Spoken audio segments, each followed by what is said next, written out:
Eu não sei, mas pode ser que você se sinta muito sozinha, sozinho com as suas questões. É muito comum nos dias de hoje a gente não ter com quem conversar. É muito difícil. Eu costumo dizer que a pior solidão que nós podemos enfrentar na vida não é a do corpo, não é a sensação de ter um corpo solitário, não. A pior solidão que nós podemos enfrentar na vida é a gente não ter com quem pensar. É a gente não ter com quem dividir o que a gente sente. A gente não ter oportunidade de sentar ao lado e sem dizer muitas palavras, sem articular muitas coisas, a gente ter a oportunidade de dizer assim: você não sabe o que eu passei hoje. E o outro querer ouvir. Mais bonito, gente, o outro querer entender. Vocês já me escutaram falar tantas vezes. Eu gosto muito do significado da palavra entender. Entender, entrar um na tenda do outro. Então, se eu quero entender você, eu entro na sua tenda. Eu vejo a vida pelo seu foco, pelo seu ambiente. Se você quer me entender, você entra na tenda comigo. Você vai observar o mundo a partir do meu lugar. Isso é muito bom. Quando você se sente entendido, quando você não precisa ficar multiplicando as palavras para o outro ter acesso ao que você está sentindo, o que você está pensando.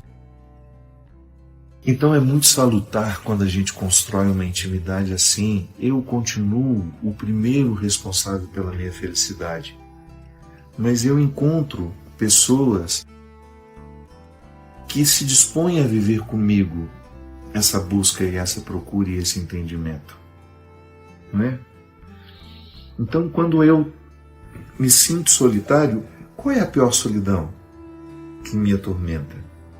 É às vezes não ter com quem pensar. É a solidão do pensamento. É a solidão, talvez a pior. Quando você se casou com um homem, com uma mulher, e você dorme na mesma cama a vida inteira e você sente que não dá nem para pensar alto, que seu mundo não interessa ao outro, o mundo do outro não lhe interessa, seus sentimentos não interessam a ninguém. Aquela casa cheia de gente e você tão solitário com a sua dor, e você tão sozinho com as suas mágoas, com os seus sentimentos, e ninguém ali disposto de alguma forma aproximar. Tá bom. Quando nos falta isso, criemos os caminhos para que a gente tenha condições de chegar pelo menos a um pequeno entendimento que nos faça suportar o momento. Por isso que eu estou dizendo, pode ser que você experimente a pior de todas as solidões. Você não ter a oportunidade de ter alguém que escute, que se interesse por você. Eu sei que é difícil. Eu sei que é muito difícil. Por isso que eu tenho criado toda e qualquer oportunidade para a gente poder conversar. Que para mim também faz bem, sabe? Eu nunca me esqueço. Então, estar aqui com vocês, de alguma forma conversar, participar nesse espaço que vocês me permitem, é um prazer inenarrável. Porque eu também fico abastecido quando converso com vocês. Quando eu tenho a oportunidade de dividir a minha vida com vocês. E eu, do fundo do meu coração, a mim, desde muito menino, todas as dores do mundo me tocam. Muito, muito, muito facilmente. Eu vivo tudo aquilo, muito à flor da pele. Eu não sou um cara que guarda para sentir depois, não. A vida me impacta o tempo todo. E as dores das pessoas, as dores das pessoas, elas são minhas também, por vocação mesmo. É impossível a gente ser padre e ficar indiferente ao que as pessoas sofrem. Então, como padre, eu sei do meu papel. E eu sei que o que às vezes você precisa é de alguém que lhe escute, ou que alguém que fale com você. E a minha participação só é válida na sua vida se for para lhe despertar, para lhe acordar. Primeiramente, para você ter a consciência de que você é o primeiro responsável pela sua felicidade. Você é a primeira responsável pela sua felicidade. Se por acaso precisar de mim, quero estar sempre aqui. Sim. Um compromisso de nunca permitir que as minhas redes sociais, que o meu lugar de encontro com vocês, possa ser um obstáculo à felicidade, à realização humana.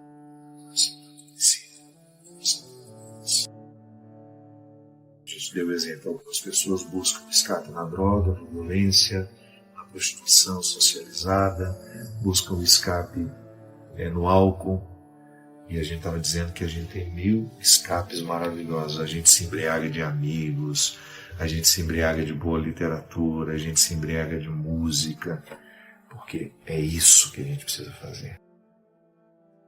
Tantas coisas maravilhosas aqui à nossa disposição, tantos artistas maravilhosos que criaram obras espetaculares, únicas, para nos fazer sair de nós e não ficar alienados, né? Que às vezes a gente tem a impressão de que o sair de nós é para ficar lá eternamente. Não, é igual a subida ao Monte Tabor, que os discípulos tiveram a tentação de dizer: Senhor, vamos armar para nós aqui algumas tendas. Nós armamos algumas na intenção dos nossos profetas, dos nossos ancestrais, e a gente fica aqui o resto da vida, a gente nunca mais desce para a planície. E Jesus disse: não. A gente sobe, é para refazer o espírito, e depois a gente desce para conviver melhor com aqueles que precisam de nós. Meus queridos, que Deus abençoe a nossa vida, o nosso coração. Se você acha que esse conteúdo foi importante para você e pode ser para alguém, e você recomenda. Que Deus abençoe muito vocês. Que nunca lhes falte esse primeiro movimento que lhe faz ser o primeiro responsável pela sua felicidade, mas também que nunca lhe falte a bonita oportunidade de você partilhar isso e receber e de oferecer também caminhos para que os outros sejam felizes também da forma que você deseja. Isso é a sua vida, isso é o seu coração. A bênção do céu.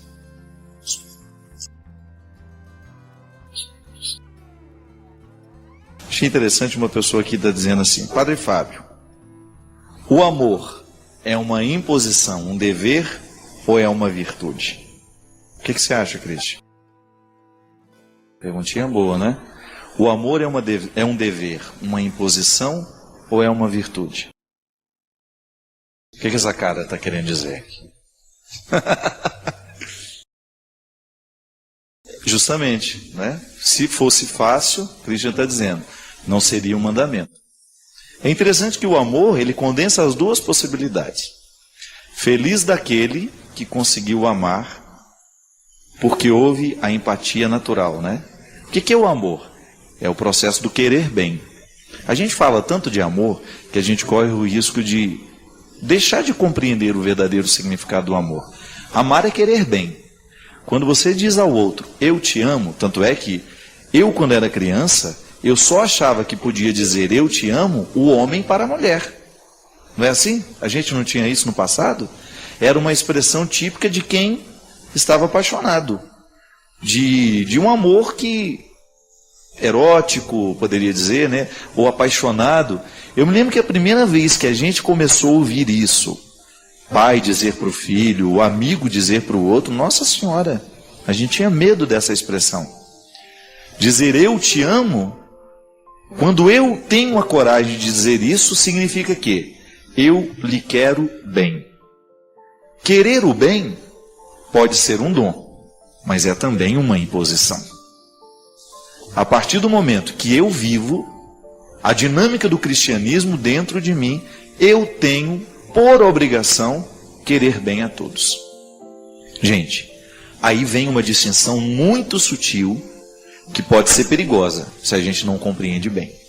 Querer bem é você estar sempre favorável à felicidade do outro. Eu não vou fazer absolutamente nada para prejudicar a sua felicidade.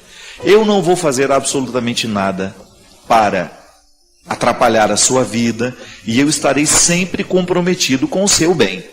Eu não serei violento com você, não é? Todas as formas de violência. Eu não serei agressivo com você com as minhas palavras, eu não serei deseducado. Lisura, essa é uma palavra que a gente precisa retomar. Nós somos muito deseducados com o outro. Às vezes, nós nos sentimos no direito de dizer ao outro tudo, quando na verdade eu não tenho o direito de dizer tudo ao outro se eu não tenho intimidade com ele. Às vezes nós ultrapassamos demais os territórios dos outros e às vezes a gente diz mais do que deveria dizer. Às vezes nós somos invasivos, nós perguntamos mais do que deveríamos perguntar. Outro dia mesmo vivi uma situação lá em Belo Horizonte, uma grande amiga minha de repente contou uma história que ela estava tão irritada, porque alguém foi invasivo com ela, fez uma pergunta que não fazia parte do contexto daquela intimidade. Não tinha intimidade para a pergunta, para interferir tanto na vida. E ela estava chateada, irritada, e com razão. Querer bem é isso. Eu tenho um comprometimento cristão com o mundo. Eu não vou viver para fazer mal.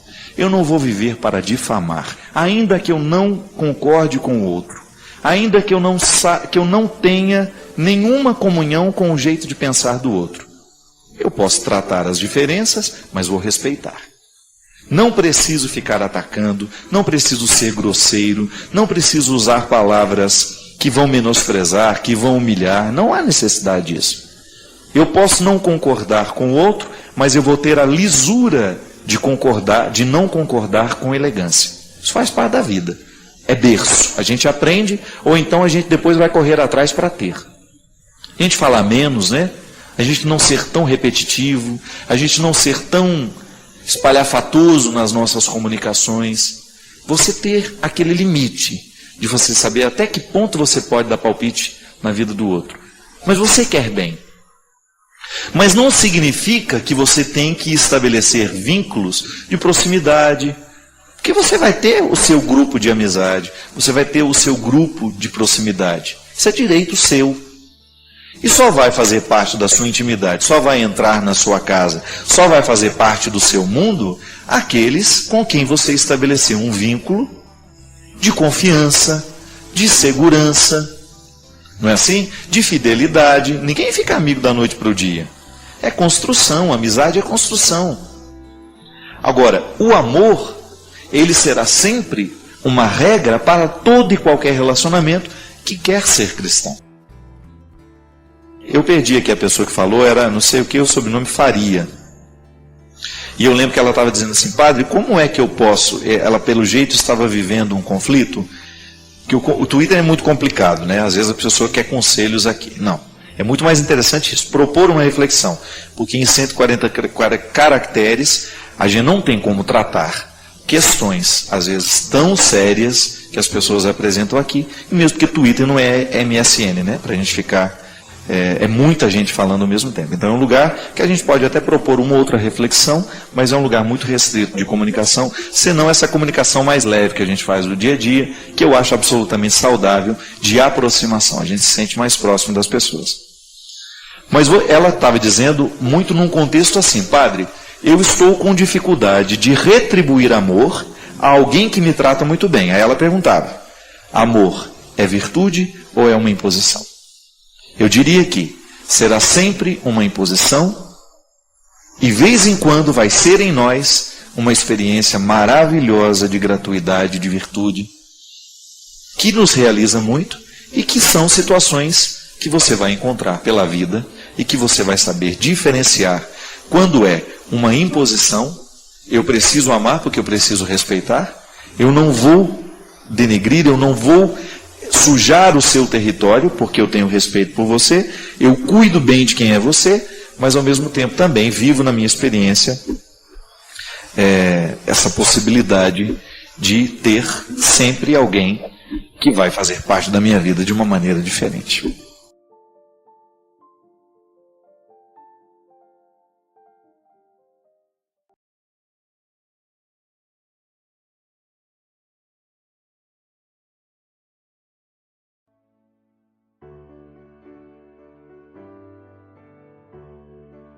Eu não sei o que você faz com a sua dor. O que eu sei é que às vezes eu busco no caminho errado a solução dela. E pode ser que você também busque errado. Às vezes nós vamos no lugar errado, às vezes nós vamos com as pessoas erradas, às vezes nós vamos às situações erradas, querendo dar solução aos problemas da vida. É impressionante às vezes como Deus me dá a oportunidade de sair da teoria assim, um espaço rápido de tempo. Quando de repente me chamou ali no cantinho do palco, uma moça muito jovem, e ela me disse assim: ô padre, que bom lhe encontrar aqui hoje. Há 4 dias que meu filho morreu. Há 4 dias que eu sepultei o meu filho de 5 meses. E veio eu, meu marido, a minha mãe, meus filhos. A gente veio buscar a ressurreição aqui na Canção Nova, para a gente ter força para celebrar o 7º dia dele. Eu achei bonito porque a Carolina saiu lá de Varginha, com toda a família dela, para vir aqui tentar entender os avessos da vida. Às vezes a gente não suporta olhar para o lado certo, o lado direito, o lado convencional. A gente precisa entrar nos avessos. Os avessos sustentam as tramas da vida. E nem sempre é fácil a gente chegar até eles. Sobretudo quando um coração de mãe precisa descobrir a graça de continuar de pé, a força para continuar viva, mesmo quando tudo é tão contrário a ela. Reconciliar esses contrários, sabe? Essas coisas miúdas do dia a dia, a gente passa pela experiência o tempo todo. Quantas vezes acontecem coisas contrárias a nós, palavras que dizem para nós, um olhar, um gesto. Agora, no momento em que um drama como esse se estabelece na vida da gente, perder um filho, ter que sepultar uma pessoa que você gerou e que há tão pouco tempo estava no mundo. Esse contrário, ter que dar conta disso. Ter que dar conta deste momento de vida, deste retalho. Às vezes eu gosto de dizer que a vida é semelhante a uma coxa de retalhos. E a gente precisa ter a sabedoria de descobrir que a vida não será feita somente de retalhos felizes. Mas a sabedoria consiste também em a gente não deixar nenhum retalho fora. Precisa colocar todos. Precisa colocar tudo para que a nossa história seja completa. A dor da Carolina, a dor de tantos de nós e tantos que nos assistem nessa hora, que talvez pessoas que a gente nem sabe que existem. Nem sabe que existem aquelas pessoas. Eu não sei, você não sabe. E neste processo de não saber, quantas pessoas hoje estão lá com a coxa da vida, com o retalhinho na mão e falam: e agora? Onde é que eu vou costurar isso?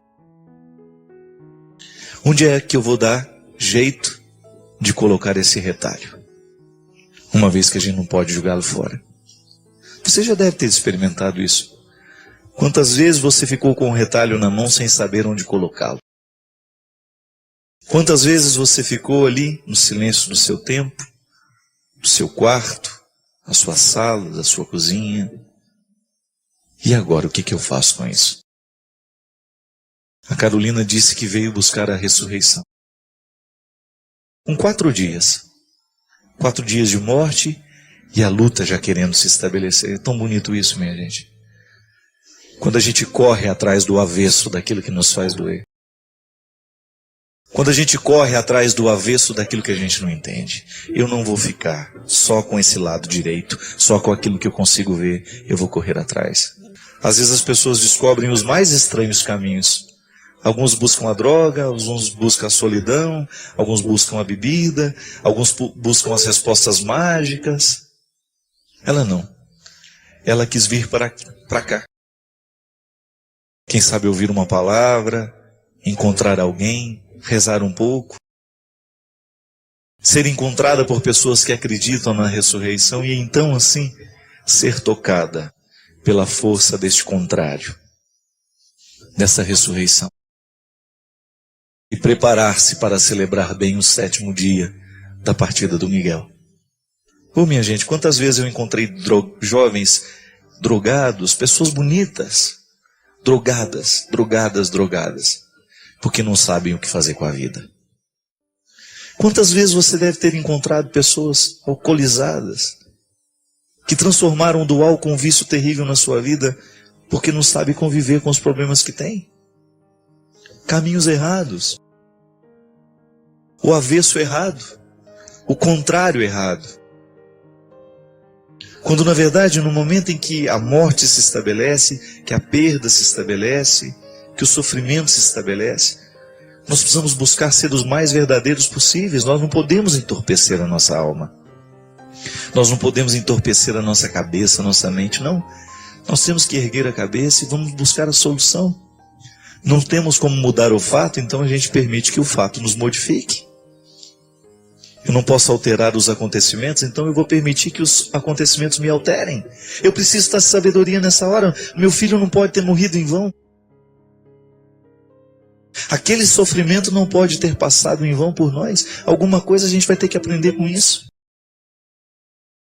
E assim como a Carolina veio para cá buscar um pouco de alívio para este momento de dor, e quem sabe reconciliar os contrários que a vida colocou dentro dela, quem sabe você hoje também possa fazer isso. Eu não falo nada do que eu não acredite, eu também não falo nada do que eu não busque. É a dinâmica desta vida, é a dinâmica desse programa. Tentar descobrir uma direção espiritual. Alguma coisa que nos sustente no momento em que tudo parece ser frágil dentro de nós. Não vá fazer o de errado que você estava planejando hoje, não. Muda a direção. Não vai encontrar na solução fácil, não. Busque ainda que seja o caminho mais difícil, mas busque alguma coisa que possa lhe fazer bem. Não vai entorpecer a sua cabeça com medicamentos, com drogas, não. Com álcool, não. Não vá se entorpecer de coisas ruins. Queira a palavra que faça bem. Queira a palavra de Jesus. Queira o olhar redentor deste Deus maravilhoso que nos ajuda a colocar as coisas no lugar. Dá trabalho, mas é muito bom. Saber que Deus está do nosso lado, nos ajudando a reconciliar os contrários. Só quem já leu os livros do Padre Fábio de Mello sabe o quanto eles são transformadores, nos fazem refletir e mudam a nossa forma de enxergar a vida. Se você ainda não leu, não perca essa grande chance. Saiba mais clicando nos links da descrição. Padre Fábio, o medo às vezes é falta de fé? A gente precisa distinguir bem, né? Porque há medos que são positivos, né? O medo é uma reação nossa, é uma reação humana. E não é só nossa, né? Os bichos também têm medo. Que está diretamente associado à proteção. Quando eu sinto que a minha vida está sendo atentada, eu tenho medo. Então eu me resguardo. Não é assim? Se você está exposto a uma situação de risco, a gente precisa ter medo. É natural que a gente tenha medo. É bom que a gente tenha medo. O que a gente não pode é fazer com que o medo que ele seja determinante demais e que a gente pare de viver por causa dele. Todo mundo tem medo. A gente tem medo de ficar sozinho, a gente tem medo de ser abandonado, a gente tem medo de ser traído, a gente tem medo de perder o emprego, a gente tem medo que não vai dar certo. Tudo isso é experiência que passa por nós. Quando a gente começa a administrar também isso, você começa a criar esperança. O único jeito que você tem de minimizar o poder do medo é você alimentar essa esperança que faz a gente ir para frente. Então, se eu tenho medo e se eu vivo numa cidade insegura, eu crio o meu esquema de proteção, mas eu não deixo de viver por causa desse medo. A fé, ela diz muito mais respeito a um jeito de ser, porque a fé é uma atitude, né? Ela não é como é que eu poderia dizer isso? Toda vez que nós falamos de uma pessoa de fé, nós estamos falando de atitudes que aquela pessoa tem que demonstram aquilo que é a fé. A fé é quando você não tem todos os dados claros, escritos. fé é justamente isso. Eu não tenho todas as informações, eu não tenho certeza absoluta, mas eu confio. E quando eu dava aula na faculdade, eu tratava muito a fé como intuição. O que é a intuição? É quando você olha para uma determinada realidade, não é? E você pensa assim, vai dar certo. Aí alguém pergunta para você, mas por que você acha que vai dar certo? Não sei. Estou achando que vai dar certo. Isso é uma intuição. A fé, eu acredito que seja uma intuição ainda mais elaborada, sabe por quê? Porque ela é nos dada por Deus. Como é que Deus nos dá a fé? Toda vez que nós acreditamos. Toda vez que nós nos colocamos na vida em atitude de fé, isto aumenta dentro de nós. É aquele otimismo bonito que você percebe na pessoa. Você sabe que a pessoa tem dificuldades, você sabe que a pessoa tem 1000 problemas, ela teria 1001 razões para desistir, mas ela permanece de pé. Por isso que Nossa Senhora, Maria, é colocada como a mulher da fé. Ela tinha 1000 motivos para desanimar. Imagina você estar no Calvário, vendo a crucifixão do seu filho, lembrar de todos os projetos que ele tinha, de tudo aquilo que ele prometia, a instauração do reino, e nada daquilo estava acontecendo, muito pelo contrário, era a plena humilhação que ela estava presenciando, seu filho. Mas ela acreditou, Maria foi a mulher que acreditou, e em muitos momentos da sua vida, ela nos demonstrou o significado da fé. Ela fazia, ela agia, ela não era uma mulher que ficava esperando as coisas acontecerem. Ela teve medo? Claro que ela teve medo, mas a fé foi maior do que os seus medos. Então, neste aspecto, a fé nos ajuda a lidar com os medos. É o cultivo de uma esperança operante, isto é, eu não fico negligenciando, é igual aquela coisa, eu confio na proteção de Deus, então eu ando pela estrada a 180 por hora. Não, isso não é honesto, isso não é justo com a proteção que eu estou pedindo a Deus. Como é que eu vou rezar, pedir a Deus que me proteja, se eu não faço a minha parte do milagre? Então aí, todos os que estão comigo dentro do carro vão ter medo mesmo. Aí eu, de maneira imbecil, falo, eu tenho fé em Deus, Deus me protege. Não, isso é uma imbecilidade. Ter fé é você perceber que foi se instalando dentro de você uma atitude de bom senso. A pessoa tem bom senso. Se você quiser reconhecer uma pessoa de fé, basta perceber isso. Ela tem bom senso para fazer a análise das coisas? É uma pessoa equilibrada? É uma pessoa que dá realmente um conselho que está de acordo com a situação? Que a experiência de fé é tudo isso, minha gente. É atitude, é existencial. A fé é existencial, isso é, ela passa o tempo todo pela nossa existência, por tudo aquilo que é próprio da nossa vida. E quando a gente vive bem esse processo de fé, quando eu deposito a minha confiança nas mãos de Deus, quando eu confio nas mãos de Deus os meus problemas, as minhas dificuldades e faço a minha parte, eu não preciso então ter medo. O medo é quando a gente tem aquela consciência, rezei e pedi a Deus, mas não estudei para fazer a prova. Então eu vou para a prova com medo, não vai com fé. Agora, se eu estudo, se eu faço a minha parte e peço a Deus que aconteça tudo da melhor forma, então eu não tenho medo, mesmo que eu não passe. Ontem eu estava dizendo isso para uma amiga minha. Ela estava ansiosamente pedindo uma coisa a Deus. E eu falei para ela assim, cuidado, porque você pode estar pedindo a Deus aquilo que não é vontade dele. Ah, mas como é que eu vou saber, Padre, qual é a vontade dele? Não sei. Coloque nas mãos dele, faça a sua parte. E se não der certo, acolha aquilo que não deu certo como uma vontade dele para a sua vida. Esse é um grande problema, né? Às vezes nós rezamos pedindo a Deus o que a gente quer. Mas nem sempre o que a gente quer é o melhor para nós. Se você oferecer comida a uma criança e mostrar para ela que tem bolo de chocolate e tem uma salada de verdes, é claro que ela quer o bolo de chocolate. É muito mais agradável. Agora eu pergunto, o que é melhor para essa criança? O bolo de chocolate ou a salada verde? Se você for escutar o que o seu filho pede, você vai dar o bolo de chocolate. Mas se você for atender de acordo com a necessidade dele, você vai dar a salada verde. E às vezes na nossa vida de oração acontece a mesma coisa. Nós ficamos insistentemente pedindo a Deus o bolo de chocolate. mas Ele sabe que para a nossa vida o melhor é a salada verde. Faça o esforço para tudo acontecer, mas se não der certo, descanse. Não fique amargurado porque não deu certo, não. Porque às vezes Deus está nos privando de muitas coisas.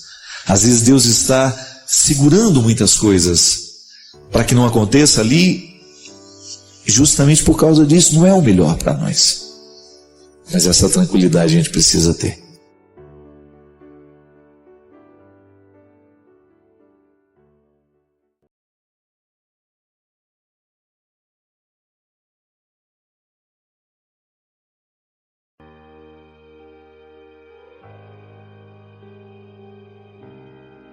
Quantas ansiedades, quantos medos.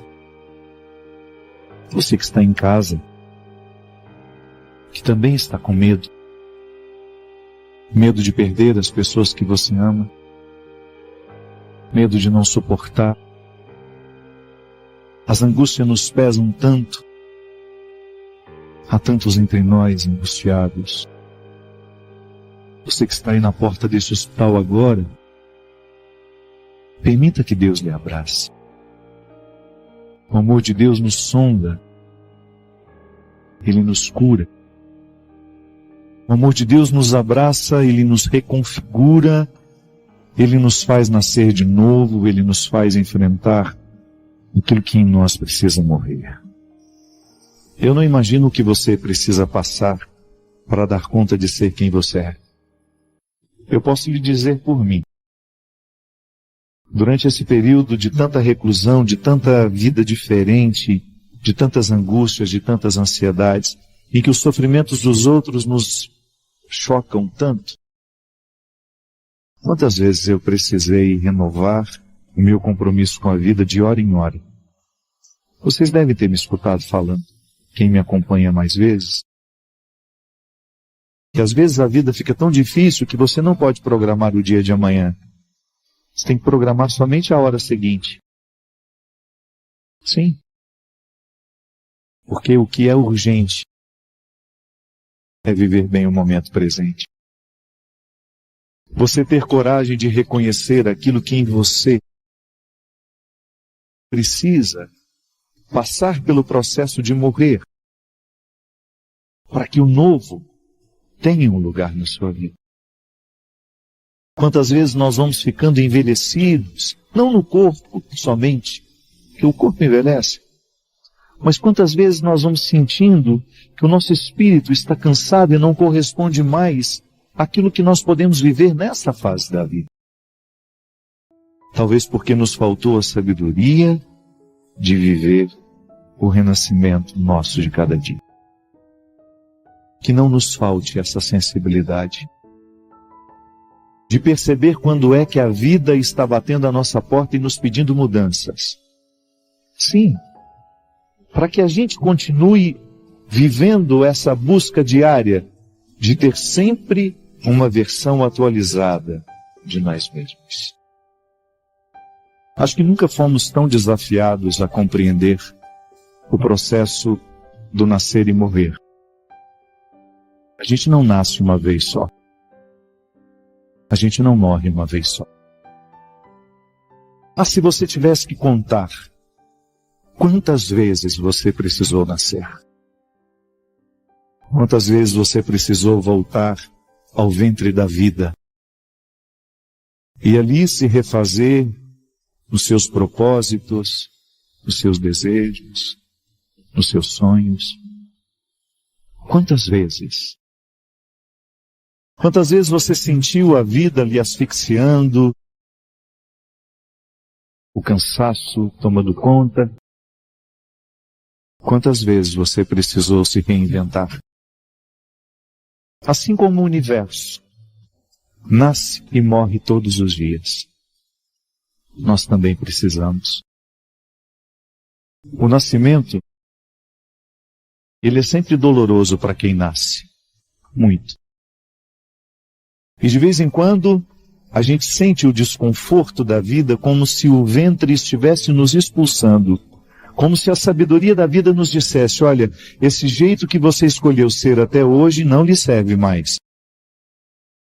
Se você insistir em continuar sendo quem você já não pode ser mais, você vai morrer antes da hora. Não a morte do corpo, mas a morte da alma, do espírito. Quando você percebe que as suas satisfações não lhe satisfazem mais, ou os sonhos que você está tentando colocar em prática nem são seus.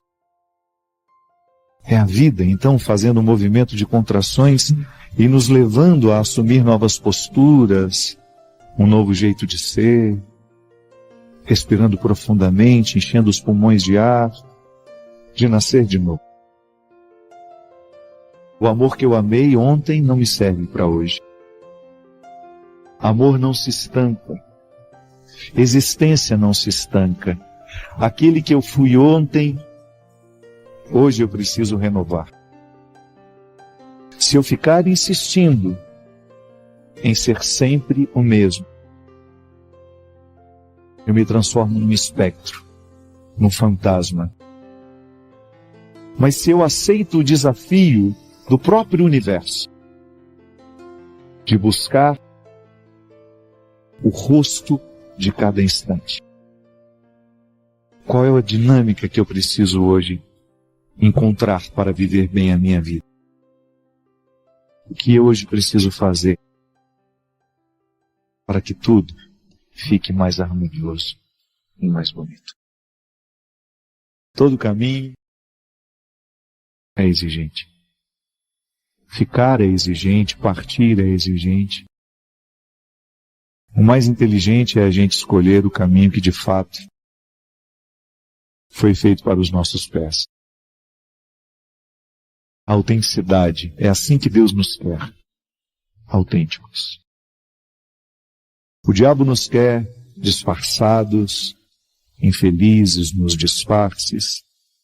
Deus nos quer verdadeiros, pagando o preço que precisarmos pagar para sermos quem somos. Deve ser extremamente frustrante aos olhos de Deus que a gente não se torne quem Ele criou. Porque eu estou aqui em processo de vir a ser. A filosofia me ajuda a entender isso. Quando você olha para a semente de uma árvore, o todo da árvore já está na semente. A única coisa que a gente vai fazer é plantar no lugar certo e cultivar. Mas ninguém inventa nada na semente, já está tudo lá dentro. Eu também. E eu sempre penso nisso. O homem que Deus criou, eu ainda não me tornei. Mas eu estou a caminho. Estou tocando em frente para isso. A mulher que Deus criou em você, você ainda não se tornou, mas pode se tornar. Um pouquinho a cada dia.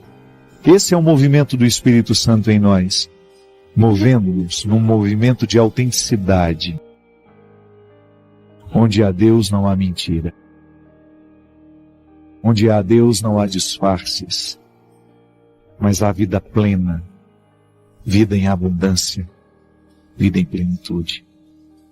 Portanto, se quiser chegar ao melhor que Deus deixou em você, terá que viver como boiadeiro, que sempre vai adiante, que não desanima e que vai vencendo um desafio de cada vez. A gente precisa lembrar que por mais que a gente alcance o topo de alguma coisa, seja lá do sucesso profissional, do reconhecimento público, a gente continua sendo águia pequena. Essa pequenez nos lembra que nós dependemos de Deus. E é lindo depender de Deus. Eu acho que não deveria caber arrogância, orgulho, vaidade no coração cristão. Eu acho que a pior vaidade é essa que eu luto todos os dias contra. É a gente nunca se sentir melhor que ninguém. Não. Sofremos todos do mesmo jeito. Temos tantos defeitos. A gente tem essas políticas hoje do cancelamento público, né? eu fico olhando e fico pensando, há pessoas que nos irritam, né? A gente fica irritado com o comportamento de algumas pessoas. Mas a gente precisa olhar para tudo aquilo com muita humildade e pensar, eu às vezes também tenho esse comportamento. Eu às vezes também sou arrogante com as pessoas. Eu às vezes também não deixo o outro falar.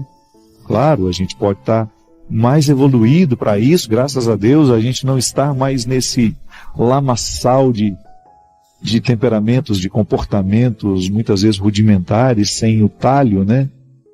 Sem estar burilado. Não.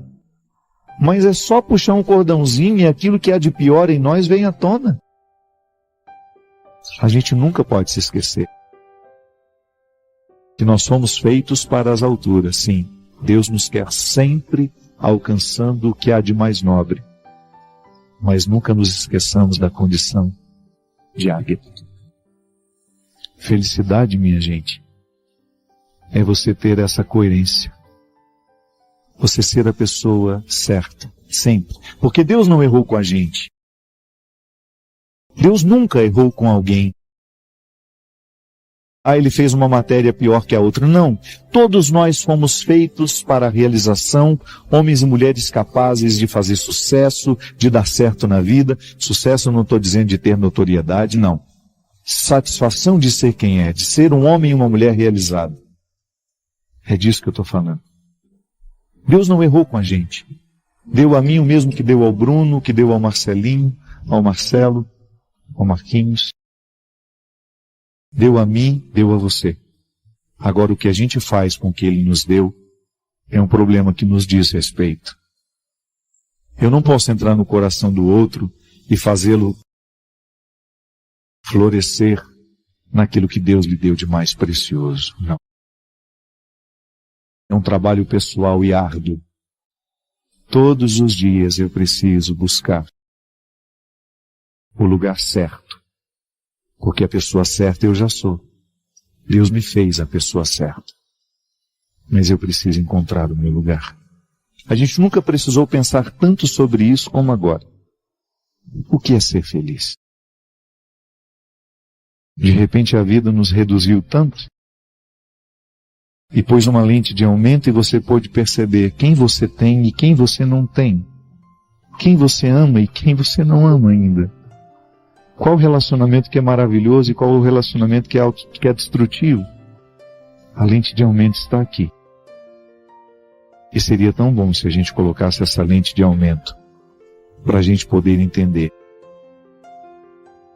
o que a gente precisa fazer para sermos a pessoa certa, no lugar certo. As pessoas colocam um preço tão alto no sorriso que ela custa sorrir. Ela fica esperando um motivo muito especial. Não. Barateie o seu sorriso. Vai lhe fazer bem. Comece a sorrir com mais facilidade. Não espere grandes ocasiões para celebrar. Nós não temos todo o tempo do mundo. Não há nada mais triste do que ver as pessoas precisando sepultar os seus amores sem se despedirem deles. Cobre menos pelo seu sorriso. Eleja qualquer motivo para você escancarar essa janela da alma. Comemore melhor as coisas. Não espere grandes oportunidades para você festejar. Às vezes nós ficamos esperando muito. Vamos esperar o aniversário de fulano de tal, o fim do ano. Não sabemos quanto tempo nos resta. E é tão mais inteligente a gente celebrar o momento presente sempre que nós tivermos motivo para isso. Mas estamos sem dinheiro, não importa. Comer um pão na chapa, um café com leite, bem acompanhado, é muito melhor do que estar num banquete de pessoas estranhas. Celebre na pobreza, celebre na simplicidade, mas celebre. Celebre no hospital, mas celebre. Celebre no asilo.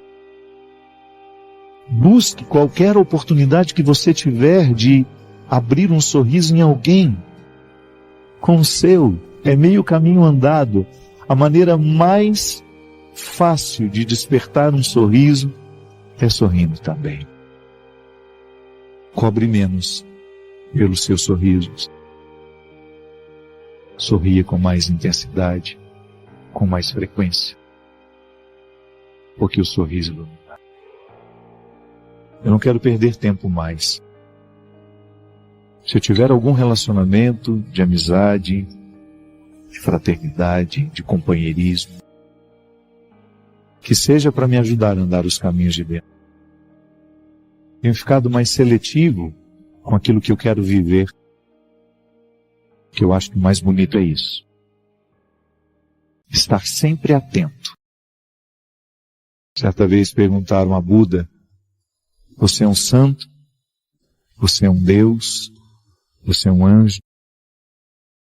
E ele respondeu: nada disso. Eu sou apenas um homem desperto. E nós precisamos viver despertos, cada vez mais conscientes de que o tempo que nós temos é o tempo presente.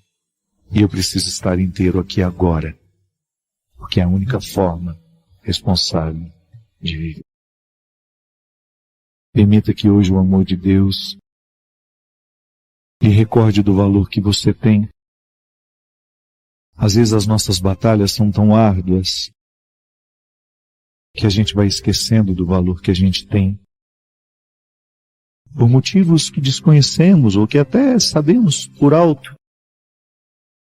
Fracassamos tanto. E os nossos fracassos nos fazem esquecer do valor que nós temos. O que eu mais encontro vida afora são pessoas que não se sentem dignas do amor de Deus. Ouse acreditar que não há nada, absolutamente nada, que você tenha feito na sua vida que possa modificar a decisão que Deus tomou um dia de lhe amar até o fim. Ouse acreditar. Perdoe-se. Não é justo com você levar no seu coração esse acúmulo de fracassos, de erros. Não importa como você esteja hoje, mas esteja em Deus. Com medo, mas esteja em Deus. Pode ser que o medo que você sente, a sua angústia, tenham lhe feito esquecer da presença dele na sua vida. E você pode me dizer: nem à igreja eu tenho ido. Muito pior que não ir à igreja é não ir a você. É não estar em você. Recolha-se. É neste lugar que Deus mora. É neste lugar que Deus está. É nesse lugar que Deus permanece e não vai embora. Tome consciência da presença de Deus na sua vida. E peça que Ele expulse de você os seus medos, as suas angústias, a sua tristeza, a sua depressão. Por mais que você tenha se sentido sozinho, você não está. Quantas vezes eu não podia ser acompanhado por ninguém? É a pior solidão de se sentir. Quando a sua dor é tão grande que nada, nem ninguém pode lhe acompanhar. Não é o outro que pode lhe salvar. É aquela solidão que você experimenta, que por mais que o outro queira lhe ajudar, ele não pode. Há solidões que somente nós podemos curar. Acordando esse Deus que está dentro de nós. Ou melhor, acordando o conhecimento de que Ele está dentro de nós, porque Ele nunca dorme. Ele nunca dorme. Acorde para essa certeza que Deus está dentro de você. Que não há nada que você possa viver. Que não há absolutamente nada no seu caminho que será superior à sua força. Porque o Senhor está contigo. O Senhor é contigo. E hoje nós estamos aqui para recordá-lo que Deus está em você, curando-lhe, restaurando-lhe. E depois que você descobre que esse Deus lhe habita, você se torna capaz de ajudar tantas pessoas. Porque depois que você se acompanha da melhor companhia, você se torna a companhia mais agradável para quem passar na sua vida. Você saberá ajudar. Você saberá curar. Você saberá esclarecer. Abrir os portais das consciências para que aqueles que estão esquecidos, que Deus mora neles, possam ser recordados hoje, nessa noite. Cante comigo, acordando todas as forças do seu ser, para você vencer as suas batalhas, para você vencer as suas pelejas, para você se encher de coragem e ir em busca daquilo que é seu, do ser que você pode ser e que tantas vezes a sua preguiça existencial não lhe deixa alcançar.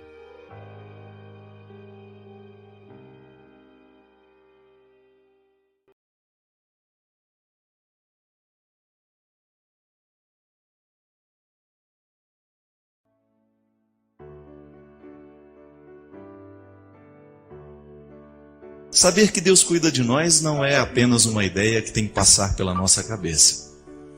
Mesmo que cada vez mais eu me convenço de que o que realmente muda o nosso coração é aquela ideia que conseguiu ser acoplada com os sentimentos nossos.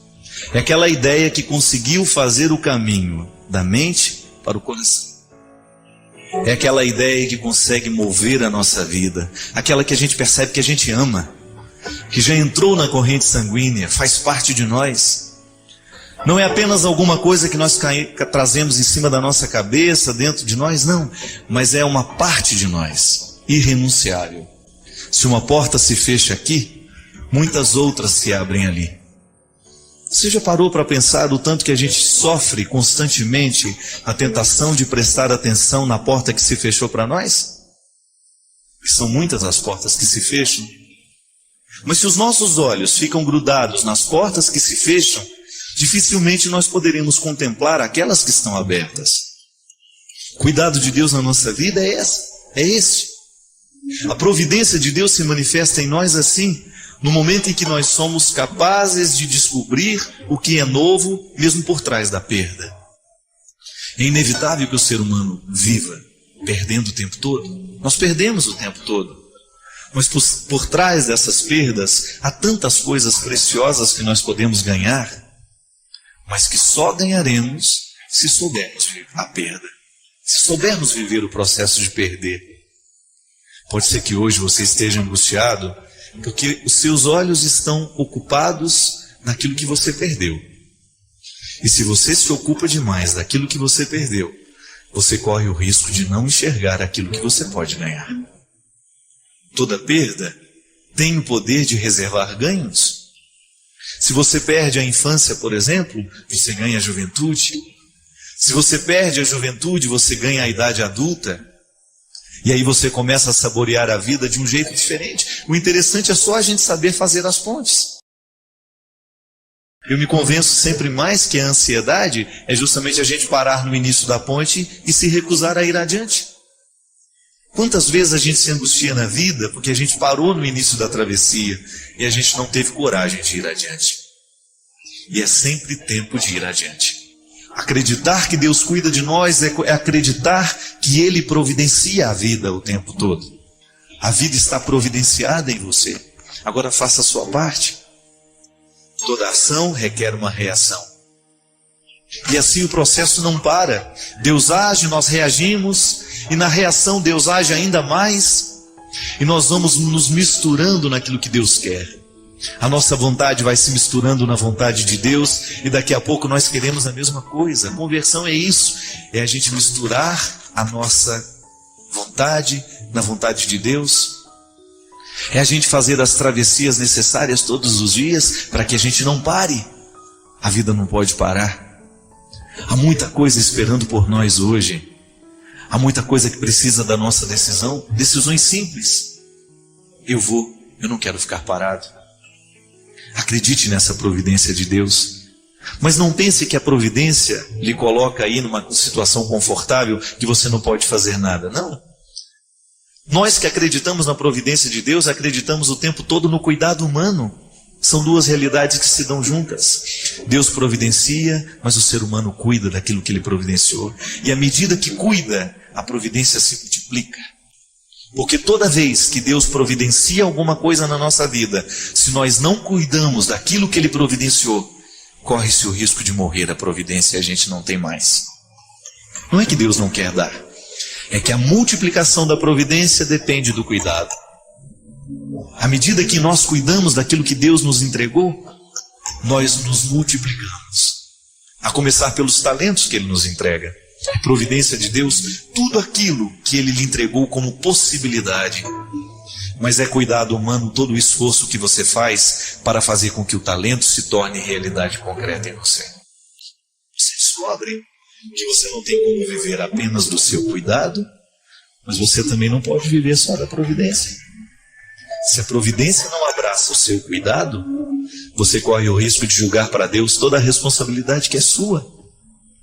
Quanta coisa deixou de acontecer na sua vida, não porque Deus não quis, é porque você não teve coragem de correr atrás. Quantas coisas bonitas passaram pela sua vida e você não viveu, não é porque Deus não lhe deu, é porque você não teve coragem de realizar a parte do projeto que era seu. Veja o milagre das bodas de Caná. Jesus poderia ter feito tudo sozinho, mas ele preferiu contar com a ajuda dos outros. É bonito nós pensarmos que Deus solicita a ação humana o tempo todo, minha gente. Não é possível que nós vivamos a felicidade, esse dom de Deus em nós, se nós não esbarrarmos o tempo todo na labuta humana. A minha mãe usava esse termo o tempo todo, labuta. Vamos labutar, que vem de labore, né? Trabalho. É trabalho duro. Felicidade não é chuva que cai do céu, não. Felicidade é chuva que cai do céu, mas que se encontra com uma semente aqui na terra, que é fruto do nosso cuidado. Nós só sabemos que nós amamos à medida que a gente cuida. A gente sabe que a pessoa ama a vida dela à medida que você percebe que ela cuida da vida que tem. Caso contrário, é conversa fiada. É processo de suicídio lento. Quando você descobre que aquela pessoa está morrendo aos poucos, porque ela deixou de se amar há muito tempo. Ela deixou de cuidar daquilo que Deus providenciou. Hoje você não fez nada para que o seu nariz respirasse, para que o seu pulmão se enchesse de ar. Você não fez nada. Foi providência de Deus que esse ar existisse, que essa vida existisse. Agora, o cuidado com o ar que você respira, esse é você que tem que ter. O que você joga no ar para que o outro respire do seu lado é cuidado seu. E aí, no momento em que as coisas dão errado, a gente tem aquela tentação de dizer que foi falta de providência, que foi Deus que permitiu, que foi Deus que fez. Não. Muitas vezes, antes de nós acusarmos o sagrado das desgraças humanas, nós precisamos ter a responsabilidade de perceber o que foi que nós fizemos para que a desgraça acontecesse sobre nós. E se a gente não tem resposta sobre a desgraça que se abateu sobre nós, a gente silencia para que essa falta de resposta possa nos levar pelos caminhos da sabedoria. E mais uma vez, Deus cuidará de mim, Deus cuidará de você, no momento em que os nossos lábios cessam para as palavras inférteis e a gente começa a escutar aquilo que Deus tem a dizer, mesmo quando não há palavras a serem ditas. Agora, o que vai acontecer depende da nossa capacidade de pegar as talhas, de trazer diante dele e dizer: Senhor, multiplica aquilo que tão pouco eu te entrego. Transforma a água da minha miséria no vinho saboroso da sua vitória. Quem sabe você que esteja aí vivenciando, experimentando tantos fracassos na sua vida, não se contente em levar com você a água do seu fracasso. Ofereça a Deus. E quem sabe Ele providencia a mudança dentro de você, para que este milagre seja possível. São tantos milagres necessários na nossa vida. Nós estamos começando um novo ano. Tantas coisas bonitas podem ser feitas. Tantas coisas bonitas podem ser realizadas, mas depende de mim, depende de você. Porque o cristianismo é essa participação humana nas virtudes de Deus. Queria aproveitar, outro dia eu recebi um e-mail, não tenho ele aqui em mãos, mas eu me recordo que a pessoa estava questionando um trecho da minha pregação lá em Belo Horizonte. E a pessoa dizia que que foi muito bonito tudo que eu falei, mas que eu coloquei uma dúvida no coração dela. Eu estava dizendo que o que nos salva não é o tanto de vezes que nós vamos à missa, mas é o tanto de vezes que o amor demora dentro de nós. Então ela estava me questionando se eu estava relativizando o valor da Eucaristia. De maneira nenhuma, né? O que eu estava dizendo é que o valor da Eucaristia não está no quanto nós repetimos o gesto, mas é no quanto o gesto demora dentro de nós. Mesmo porque um conceito interessante, minha gente, da liturgia eucarística, da teologia que a liturgia nos ensina, é que a missa não termina. A missa é processo de continuidade. O que tem fim é a celebração. Tanto é que o padre nos despede assim: vamos em paz e que o Senhor nos acompanhe.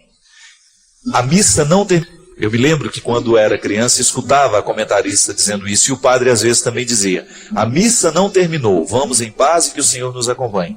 Um jeito de nos ensinar que o momento celebrativo ele é apenas um início daquilo que se estende na vida. Tanto é que é cíclico.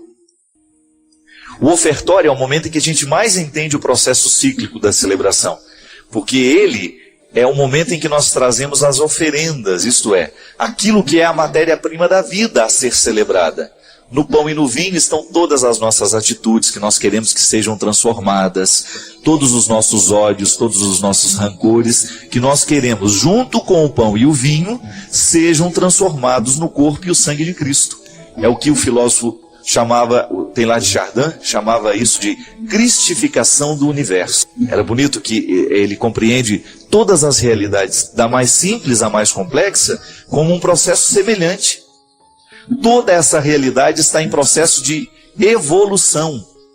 E ele faz a reflexão cristã, né? Ele foi até muito combatido durante muito tempo, mas depois reconhecido como uma reflexão válida, que tudo aquilo que é evolução é cristificação, é processo de aperfeiçoamento. Então a matéria-prima que está sobre o altar é a cristificação. Tudo aquilo que eu coloquei como humano agora vai ser cristificado. E aquilo no final da celebração, no momento em que nós comungamos, é devolvido a nós. Aí a expressão bonita de Santo Agostinho: cristão, torna-te o que és. Recebe aquele que tu és, o Cristo. Então veja bem, o canto de entrada, a celebração, a apresentação das oferendas, o verdadeiro ofertório, depois a comunhão e a continuidade. Veja que é cíclico, a missa não termina. Aí a gente vai vivendo e à medida que a gente vai perdendo o significado do que é Cristo, a gente volta para celebrar de novo. A gente volta para nos recordar. O que acontece no momento celebrativo não é nada mais, nada menos que fazer memória, é recordar o compromisso que dali nasce. Então, minha filha, eu não estou em nenhum momento banalizando, pelo amor de Deus, eu nem posso fazer isso porque esse é o centro da minha vida. A Eucaristia é o centro da minha vida.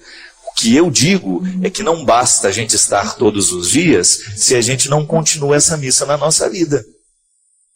O que vai verdadeiramente nos salvar é isso, é o quanto que a missa demorou dentro de nós, isso é, o quanto que o meu coração aceitou o processo da cristificação e o quanto essa missa teve efeito na minha vida, no meu coração. Olha, eu não tenho vergonha de assumir isso. Eu acredito que na minha vida, 70% das missas que eu participei, eu não participei com esse sentido. Ela terminou e terminou mesmo dentro de mim. O rito terminava e terminava mesmo dentro de mim. Não havia repercussão na minha vida. Mas quanto mais cresce a nossa consciência de que a missa é um acontecimento que não termina, maior será a qualidade da nossa vida cristã. E mesmo porque, já falei disso aqui também, nós não celebramos outra missa, não. Houve uma única que aconteceu na história. A única missa celebrada no tempo foi a que Jesus celebrou, a última ceia. Tudo mais é continuidade da única missa celebrada pelo Cristo. Eu, como padre, eu legitimo a presença do Cristo no momento da celebração, mas eu não estou fazendo outra missa, não. Eu estou apenas estendendo o braço em direção daquela única que aconteceu. Nós precisamos de muita poesia para entender Jesus, viu? Isso é poética, isso é arte de poesia. Entender que uma coisa, que um acontecimento não cabe no tempo, ele se estende de tão grande que ele é. Então, assim como eu estendo os braços em direção a um fato que me tocou profundamente e eu consigo senti-lo de novo na minha vida, isso é fazer memória, isso é você recordar atualizando na sua vida. Então, aquela única missa celebrada pelo Cristo com seus discípulos continua acontecendo na história cada vez que nós nos reunimos para recordar o que foi. E aí, então, eu tomo posse de tudo aquilo que é a continuidade de Deus na minha vida. E esse é o significado da celebração eucarística que nós celebramos. É nos potencializar, é colocar dentro de nós a dinâmica do Cristo no tempo e na história. Cada missa participada tem que ser um motivo a mais para o Cristo continuar vivo na história através de mim, através de você. Caso contrário, é rito morto, que não modifica absolutamente nada. Se você não permitir que a missa lhe coloque na circularidade dessa celebração, ela não acontece dentro de você. Você apenas cumpriu um preceito. E cumprir preceito foi justamente o que Jesus condenou no seu tempo. Jesus condenou com radicalidade toda e qualquer forma de religião que estivesse presa no rito. Ritos não salvam ninguém. O que salva realmente é aquilo que o rito desperta.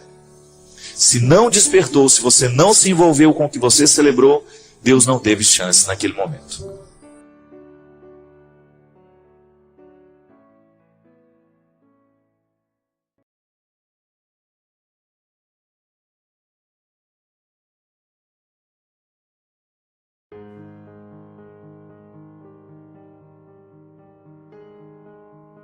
E volto a dizer, quando nós vivemos os benefícios dessa transformação que o Evangelho nos traz, aqui inclusive tem uma passagem que eu gosto muito. São Paulo chama isso de trazer para a vida do homem a glória de Deus. Então eu, na oportunidade que eu tenho de substituir as minhas realidades humanas, que são naturalmente precárias, porque eu sou humano, por mais que eu consiga ser uma pessoa boa, eu sempre tenho a minha natureza humana que é invejosa, encrenqueira. Então eu tenho um contexto de realidades humanas que eu preciso administrar o tempo todo.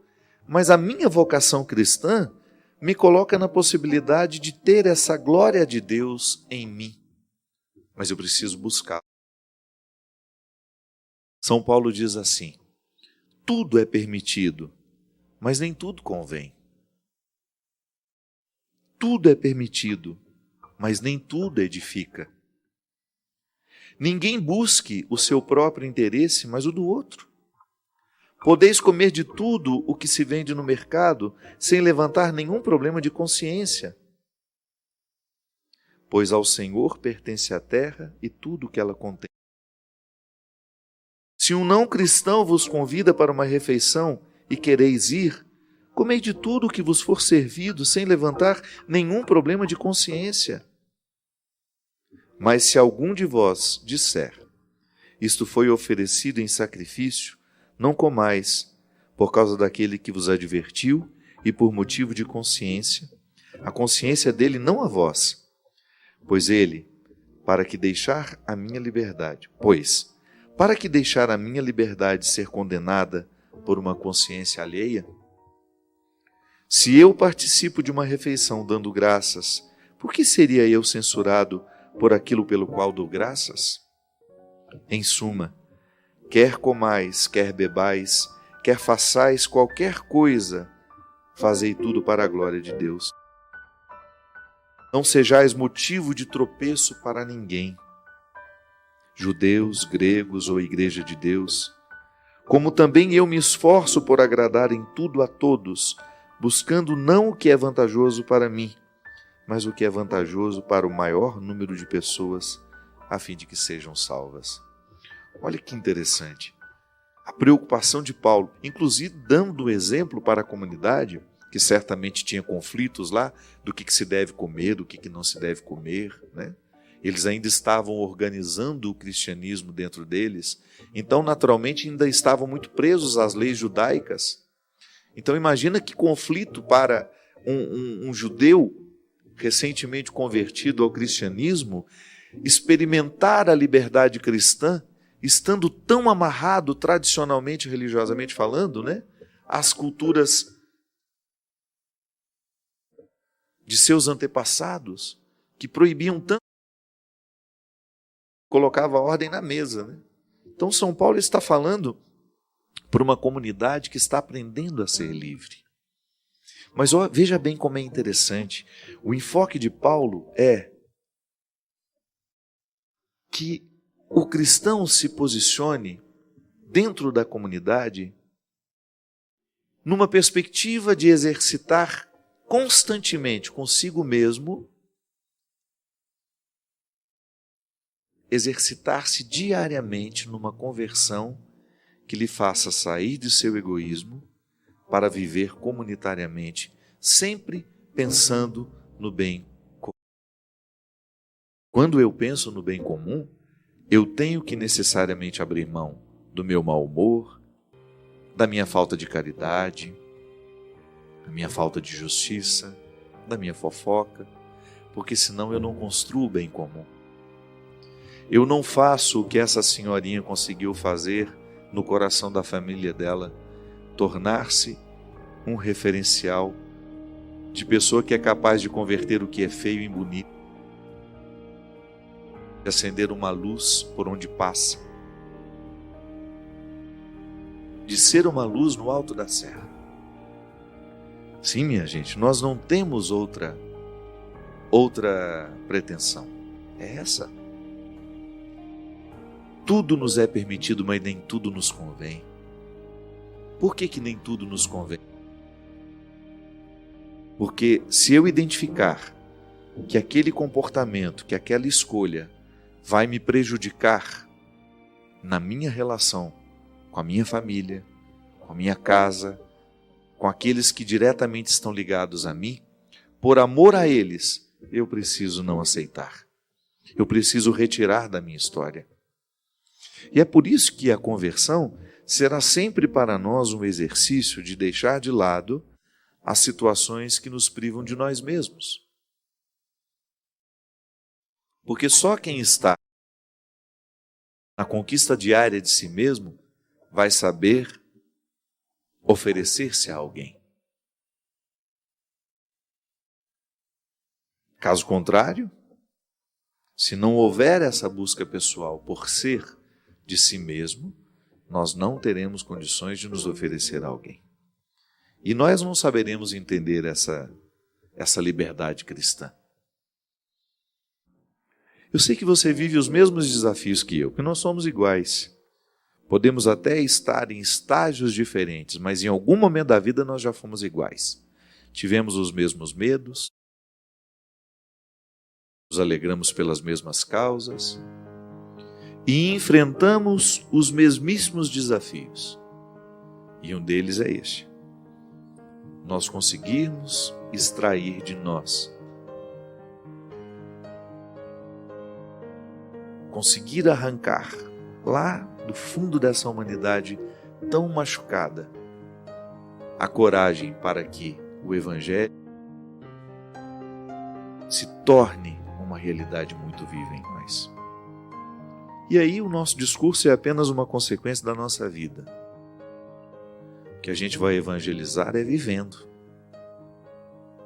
O vizinho vai saber que nós somos uma família cristã pela nossa capacidade de ser uma vizinhança saudável, amiga, fraterna, solidária, capaz de respeitar as regras sociais. Eu canso de dizer isso. Quando eu ponho fogo no meu quintal, além de prejudicar o meio ambiente, eu estou prejudicando a saúde de quem mora do meu lado. Quando eu ponho um som alto na minha casa, eu estou desconsiderando que de repente possa ter alguém precisando descansar do lado, que não gosta da mesma música que eu. Quando eu não sou capaz de viver socialmente as regras que tornam a vida suportável, eu estou abrindo mão do meu cristianismo. O cristianismo, minha gente, nos coloca educação, nos coloca gentileza. Então antes de fazer um discurso, eu estou vivendo. E é vivendo que as pessoas vão me identificar como cristão. Se o nosso cristianismo necessitar do nosso discurso o tempo todo para que a nossa identidade cristã seja dita ao mundo, alguma coisa está errada. Esse poder transformador que é o cristianismo em nós, que nos ilumina para ser um sinal de vida na vida do outro, esse cristianismo é vivo, ele é existencial.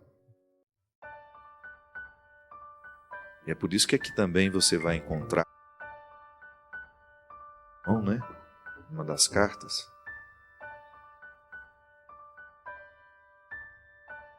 Os cristãos serão reconhecidos pelo amor. Pelo amor. Vede como se amam. As comunidades cristãs serão identificadas pela generosidade, pela solidariedade que ali prevalece.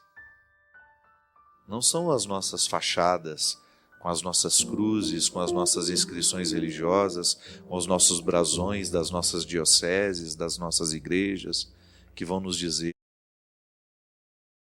dizer aos outros que nós somos cristãos. São as nossas atitudes. É a maneira como nós nos tratamos. É isso que dá testemunho de nós. Aqui na Canção Nova, nas pequenas comunidades, nas muitas pequenas comunidades que constituem a Canção Nova. Se esse amor, se essa solidariedade não é praticada lá nas casas, lá no silêncio, onde ninguém tem uma câmera dessa ligada, se eles não sentem que este evangelho é uma regra de vida para eles de verdade, eles estão perdendo tempo. E vão ficar infelizes tão logo percebam que estão perdendo a vida num projeto que não está marcado pela coerência. E não é do outro que a gente exige isso não, viu? É da gente. Se eu perceber que a minha vida como padre não está favorecendo o meu cristianismo, eu preciso ter coragem de assumir isso para mim. Vou buscar outro caminho. Não deixo de ser cristão, não. Quantas vezes eu já me coloquei esse desafio? O meu cristianismo não é porque eu sou padre, não. É antes. Eu volto lá ao meu batismo. Se eu descobrir a minha vocação como padre, a minha vocação como padre, o meu trabalho como padre, não pode, de maneira alguma, ofuscar a minha vocação que está lá no meu batismo. Eu sou cristão. Depois, tudo que eu vou fazendo como cristão é só para ajudar a florescer o cristianismo que já está em mim, semente. Sim, dependendo da vida de padre que eu levo, eu posso burocratizar a minha fé e perder as graças do meu batismo. Não que elas vão embora, eu deixo de usufruir. Eu viro um executivo da fé, trabalho, ofereço aos outros aquilo que eu não tenho mais há muitos anos.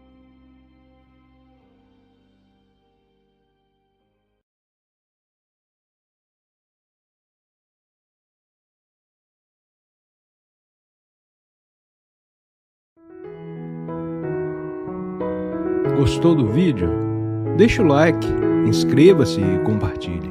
Escreva o seu pedido de oração aqui nos comentários.